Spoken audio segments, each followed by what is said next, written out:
우리가 하나님의 백성으로서 세상 속에서 살아가게 되는데 세상 속에서 살아가는 그리스도인들의 모습을 크게 세 가지 유형으로 나누어 볼 수가 있습니다. 첫 번째 유형은 수도원형입니다. 이런 사람들은 세상과 격리 또는 분리되어져서 살아가는 사람들입니다. 이 유형의 사람들은 세상에 적응하려고 하지를 않습니다. 자기만 거룩하게 살려고 산으로 올라가는 사람들입니다. 세상에서 하나님이 우리에게 주신 빛과 소금의 역할은 도외시하고 어디 기도원 같은 데 들어가서 산속에 들어가서 자기 혼자 성경 보고 찬송하고 기도하면서 살려고 하는 사람들, 이런 사람들이 바로 이 첫 번째 유형의 사람들입니다. 기도원 파들이 바로 이 유형에 속하는 사람들입니다. 이런 사람들은 그래서 세상의 모든 것들을 마귀적인 것으로 표현을 해요. 세상의 가요나 팝송을 마귀의 노래라고 해서 절대 부르지를 않습니다. 여러분, 그렇다면 우리는 찬송만 불러야지 트로트 부르면 안 되는 거죠. 여러분들 트로트 많이 부르시죠? 트로트 텔레비전에서 틀어놓고 많이 들으시잖아요. 여러분들은 마귀의 노래를 지금 듣고 있는 것이죠. 이 사람들은 그렇게 보는 거예요. 그래서 이 사람들은 신앙생활을 잘하는 것이 뭐냐면 맨날 교회 안에만, 예배당 안에만 있는 것으로 착각하는 거예요. 이런 사람들은 노래방에도 잘 안 가죠.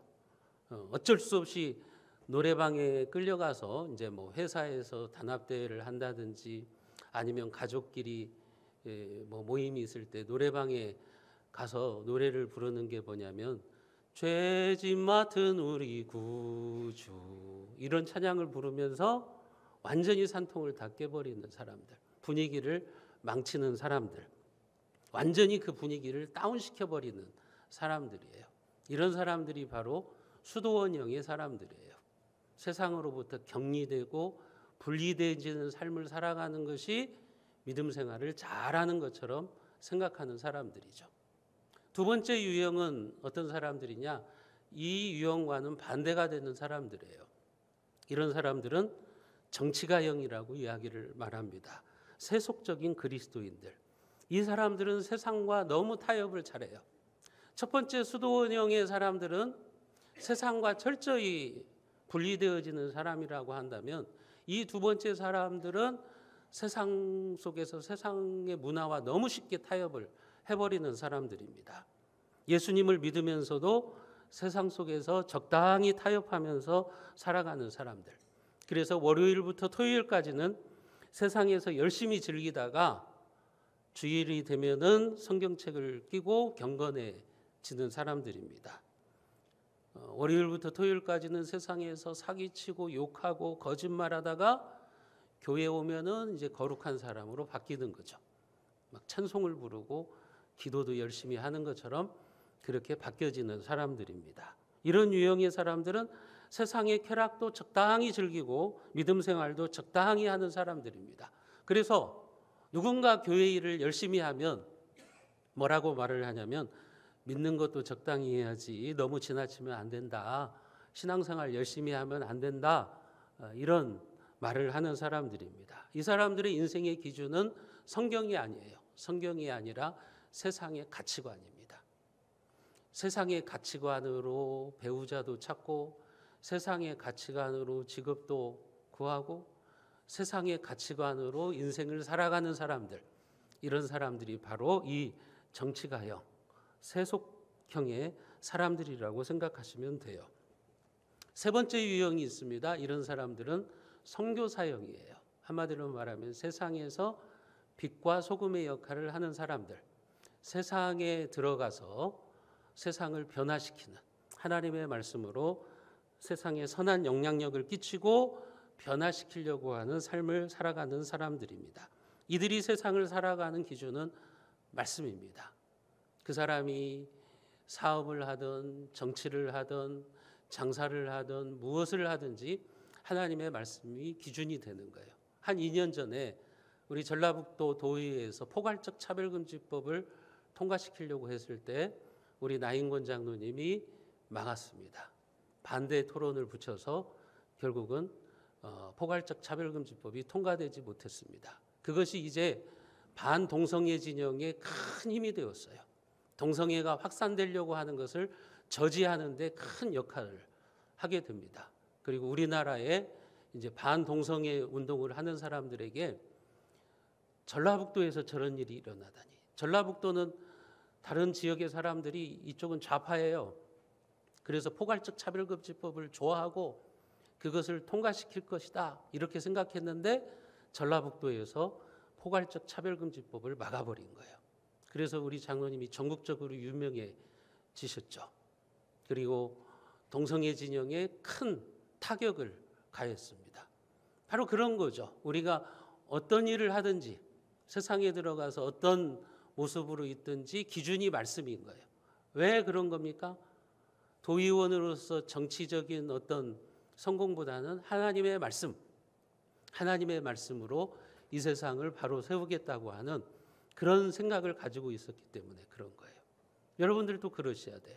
여러분들도 세상에 나가서 세상과 타협하지 마시고 세상에 동화되지 마시고 세상을 변화시키는 그런 모습으로 살아가는 것이 우리 그리스도인의 모습이라고 하는 겁니다. 여러분, 하나님이 우리에게 원하시는 것은 이 세 번째 유형이에요. 선교 사역이에요. 우리는 예배당 안에만 머물러 있으려고 하는 수도원형이 되어서도 안 되고 반대로 예배당 밖에서 세상과 타협하면서 살아가는 세속형의 사람이 되어서도 안 됩니다. 세상 가운데 살면서 세상을 변화시키는 거예요. 세상에 동화되지 않고 세상을 변화시키는 것이 바로 교회가 이 땅에 존재하는 이유이고 그리스도인들이 세상 속에서 살아가는 이유입니다. 제가 종종 그런 우리의 삶을 이 바다 위의 배로 비유를 하잖아요. 배는요, 바다를 항해하려고 있는 거예요. 배를 선착장에 메워두려고 하면 뭐하러 배를 만들겠어요? 배를 만들었다면 위험해도 바다로 나가야 하는 거예요. 그런데 그 바닷물이 뱃속으로 들어오게 하면 안 돼요. 그러면 침몰하는 거예요. 우리 그리스도인들의 모습이 그와 같아요. 우리는 세상과 분리되어서 살아갈 수 없어요. 절처럼, 저 스들처럼 산속에 들어가서 자기 혼자 경건하게 사는 게 우리 그리스도인들의 모습이 아니에요. 우리는 세상이라고 하는 바다로 나가야 돼요. 교회는 그래서 세상 속에 있는 거예요. 세상 속에 있되 세상의 무리, 세상의 가치관이 교회 안으로 들어오지 못하도록 하는 거예요. 구원의 방주가 그것이라고 하는 거예요. 그런 삶을 살아가는 것이 바로 이 세 번째 형, 빛과 소금의 삶을 살아가는 겁니다. 우리나라의 백범 김구 선생님이 생전에 그런 말을 남기셨습니다. 그는 이렇게 말했어요. 나는 그리스도인이므로 거짓 없는 내 양심은 내 죽음을 초월하여 나라를 사랑하였습니다. 내가 만일 어떤 자의 총에 죽는다면 그것은 한 알의 밀알이 땅에 떨어져 많은 열매를 맺듯이 이 나라의 많은 애국자들을 일으킬 것입니다. 눈물과 피로 우리들이 갈망하는 조선을 하나님의 나라로 세워봅시다. 백범 김구 선생님은 자기가 암살당할 것을 아셨는지 모르겠어요. 그래서 내가 만일 어떤 자의 총에 죽는다고 할지라도 그것은 한 알의 밀알이 되는 것이다. 그래서 이 나라의 많은 애국자들을 일으킬 것이고 눈물과 피로 우리들이 갈망하는 조선을 하나님 나라로 세워보자. 신실한 기독교인이었던 김구 선생님이 진정으로 원하는 것이 무엇입니까? 우리는 독립만 생각하죠. 그러나 그분이 꿈꾸었던 세상은 우리나라의 독립 그 이상의 것이었어요. 이 나라를 하나님의 나라로 세우는 것이었어요. 하나님의 말씀이 제대로 세워지는 나라, 하나님의 말씀의 원리가 정치, 경제, 사회 모든 영역에서 세워지는 나라, 그분이 꿈꾸었던 나라라고 하는 것입니다. 김구 선생님이 말씀하셨던 것처럼 우리는 그렇게 세상을 변화시키는 존재가 되어야 돼요. 그것을 위해서 하나님이 이 김제 땅에 우리 새순교회를 주신 것이고 또 여러분들을 세상 속에서 살아가게 하시는 거예요. 여러분, 우리는 창세기 19장에서 하나님께서 소돔과 고모라 그 세상을 심판하시는 장면을 보면서 그 소돔과 고모라 땅의 중심에 롯이, 아브라함의 조카인 롯이 있음을 보게 됩니다. 롯은 앞에서 말한 세 가지 유형 중에 어디에 속합니까? 롯은 두 번째 유형이에요. 세속형의 사람이었어요. 그는 하나님의 사람이었지만 소돔을 변화시켜야 되는데 소돔을 변화시키지 못하고 오히려 소돔에 동화되어 버렸던 삶을 살았던 사람, 그 사람이 바로 롯이었습니다. 그런 롯에 대해서 성경은 어떻게 평가하느냐? 베드로후서 2장 7절과 8절 말씀을 우리가 같이 한번 읽어보겠습니다. 무법한 자들의 음란한 행실로 말미암아 고통당하는 의로운 롯을 건지셨으니 이는 이 의인이 그들 중에 거하며 날마다 저 불법한 행실을 보고 들으므로 그 의로운 심령이 상함이라. 여기에 보면 의로운 롯이라 그랬어요. 롯이 하나님의 사람이니까 그의 신분이 의인인 것은 맞아요. 그리고 여기에 보면 그 음란한 행실로 말미암아 소돔 땅에 있는 음란과 타락 그리고 동성애의 만연함을 보면서 그가 고통을 당했다고 그랬잖아요. 그래서 의로운 롯이라고 말하잖아요. 윤리적으로 타락하고 성적으로 동성애가 만연한 소돔 땅에서 하나님을 믿는 사람으로서 롯은 괴로운 마음을 가졌어요. 그래서 하나님이 보내신 천사들, 나그네들을 집단 동성애로 성폭행하려고 하는 그들을 향해서 롯이 너희들이 죄악을 범하지 말아라 그렇게 외쳤잖아요. 그것은 잘한 일이에요. 의로운 롯이에요. 하지만 롯이 의인으로서의 삶은 철저하게 실패했어요. 그의 신분이 의인인 것은 맞아요. 하나님의 사람이니까 그의 신분은 의인이에요. 그런데 의인으로서의 삶은 실패했어요. 소돔 땅을 변화시키지 못했어요. 소돔 땅에 동화되어 버렸어요. 심판의 불 가운데서 간신히 구원은 받았지만 그 구원은 부끄러운 구원이었어요. 영광스러운 구원이 아니라 부끄러운 구원을 받은 사람이 됩니다. 롯은 소돔과 그 가정에서 신앙인으로서 선한 영향력을 끼치는 일에는 철저하게 실패하고 말았다고 하는 겁니다. 그러면 그는 왜 실패했을까요? 이 질문을 여러분 다른 각도에서 바꾸어서 말하면 왜 우리는 세상에서 소돔에서 신앙인으로서 실패한 삶을 살아가는가? 그 질문으로 바꿀 수 있어요. 왜 우리는 세상에서 그리스도인으로서 빛과 소금의 역할을 하지 못하고 철저하게 실패하는 삶을 살아가고 있는가? 그 이유를 오늘 본문은 두 가지로 말해요. 첫 번째 이유는 롯은 소돔, 세상에 미련을 두었기 때문에 그렇습니다. 오늘 창세기 19장 16절에 보면 그러나 롯이 지체하매 그 사람들이 롯의 손과 그 아내의 손과 두 딸의 손을 잡아 인도하여 성 밖에 두니 여호와께서 그에게 자비를 더하심이었더라. 롯이 지체했다 그랬어요. 하나님이 천사들을 통해서 롯에게 말씀하셨어요. 내가 소돔을 심판할 거다. 그러니 빨리 탈출해라. 소돔성에서 너희들 벗어나라. 그렇게 말씀하셨어요. 그런데 롯은 어떻게 했다고요? 지체했다 그랬어요. 왜 지체했습니까? 소돔에 대한 미련이 남아있는 거예요. 롯이 소돔 땅에 들어와 가지고 자기의 숙부인 아브라함과 경제적인 문제로 갈등을 겪다가 둘이 헤어지잖아요. 헤어지고 소돔 땅에 들어왔어요.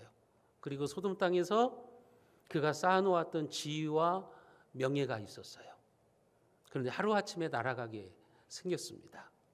자신의 생의 기반과 인맥이 다 소돔 땅에 있는 겁니다. 이런 생각을 하니까 못 떠나가는 거예요.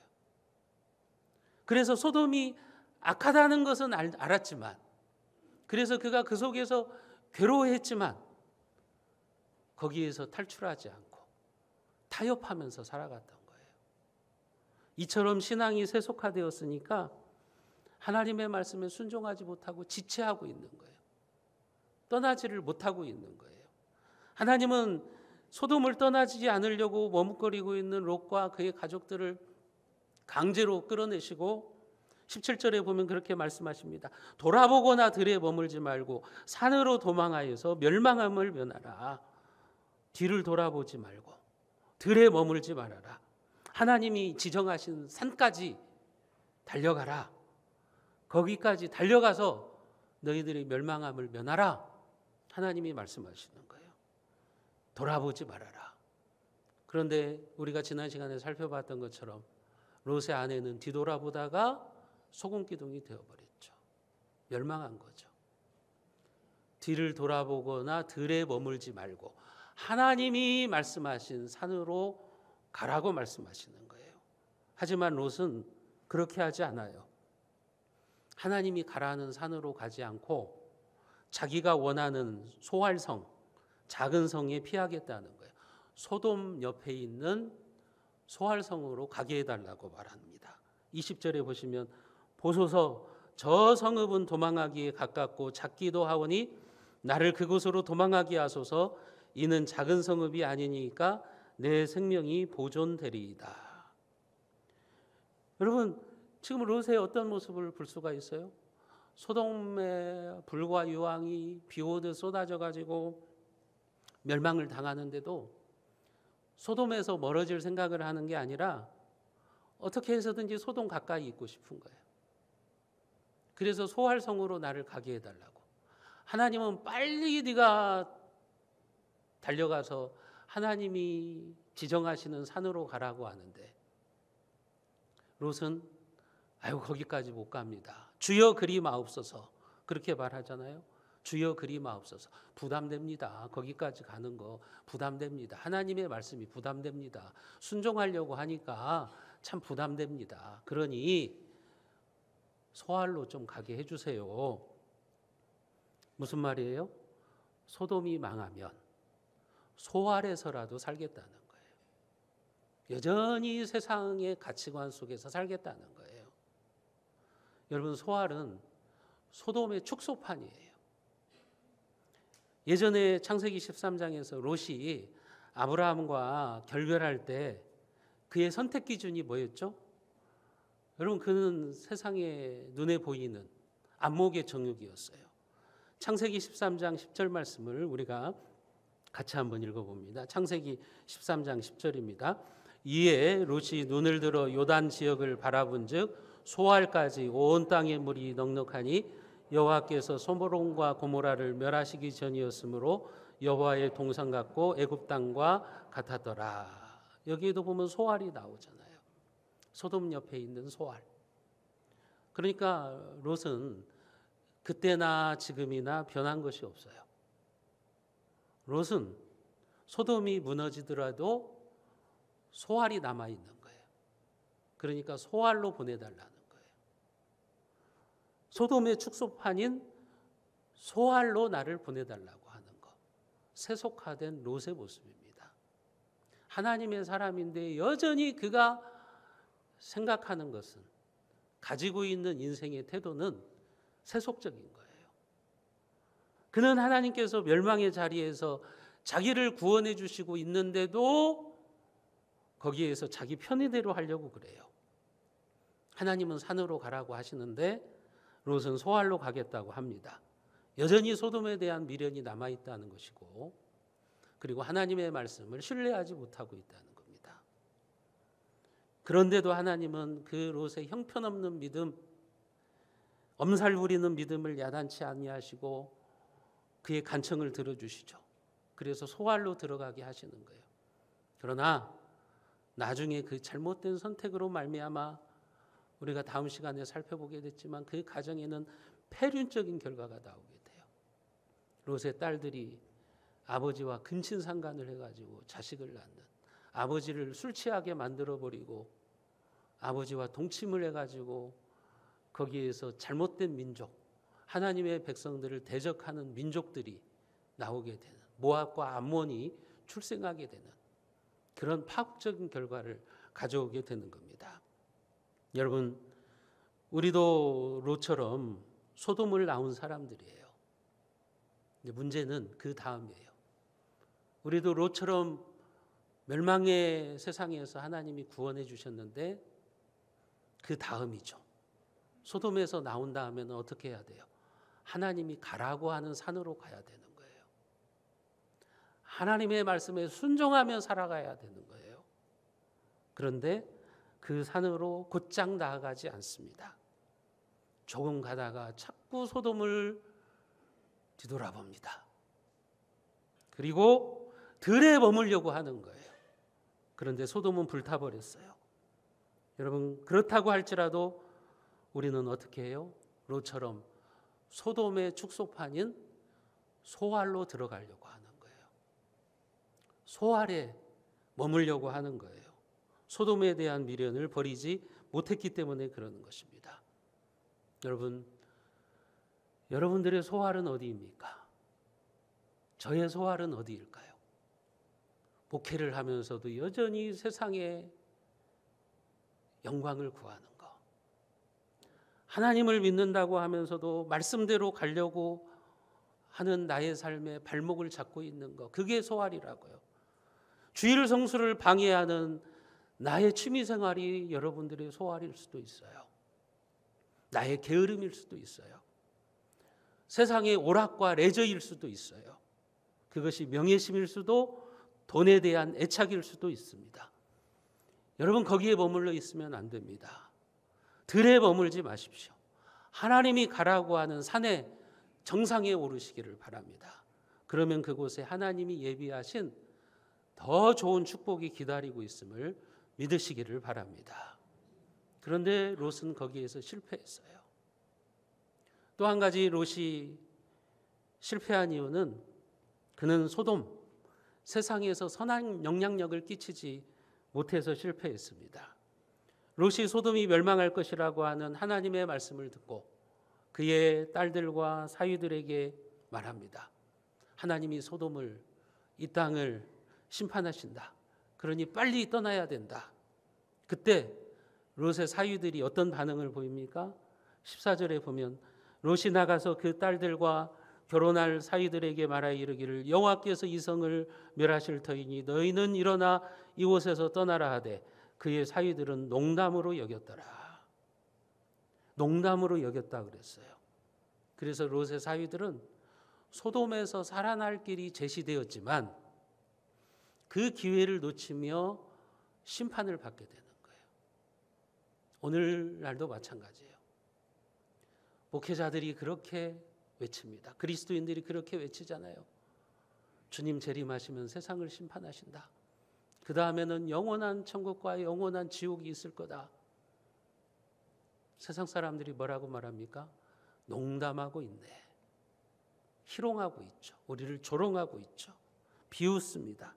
롯의 사위들이 그런 거예요. 성경은 신화인데 무슨 천국과 지옥이 있냐. 그래서 그들은 망하는 거예요. 하나님의 말씀을 농담처럼 여기다가 망하는 거예요. 혹시 여러분들이 하나님의 말씀을 농담처럼 여기나요? 혹시 여러분들의 자녀들이 성경 말씀을 농담처럼 여기고 있지 않나요? 큰일 날 일입니다. 그것은.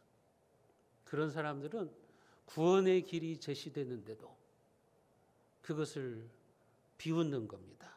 그러다가 소돔에서 불벼락을 맞는 겁니다. 유황불에 타 죽는 겁니다. 여러분, 우리는 이를 통해서 무엇을 알 수 있어요? 롯이 얼마나 영적으로 무기력했는가. 오죽하면 자기 식구들도 롯의 말을 농담으로 여기는 거예요.